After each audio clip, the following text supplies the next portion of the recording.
In this tutorial, I am going to show you how to install Ubuntu on your PC.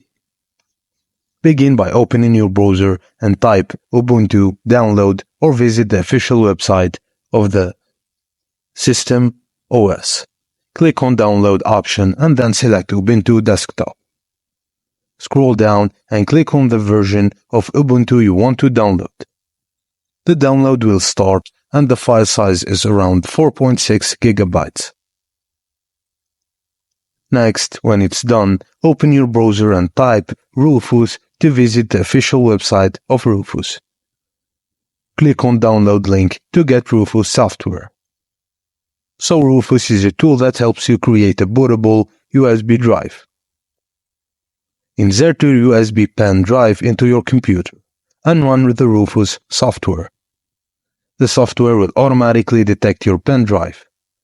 Click on Select and then click on Open to select the ISO image. Click on Start to begin creating the bootable USB drive. And click OK on any prompts that appear. When the process is complete, remove your pen safely. And insert the bootable USB pen drive again.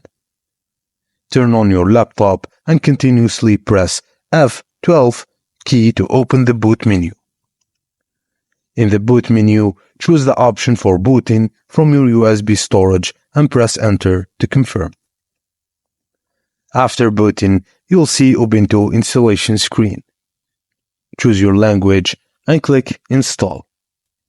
Select your keyboard layout, and if you're doing a fresh installation, select the first option.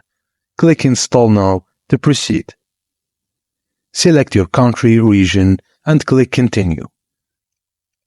And after a while the installation will complete, remove your pen drive when prompted and press Enter. You'll see the login screen. Click on your username and enter your password to log in. And congratulations, you are now logged in to Ubuntu. And that's it, guys. Thank you for watching, and please don't forget to like and subscribe for more.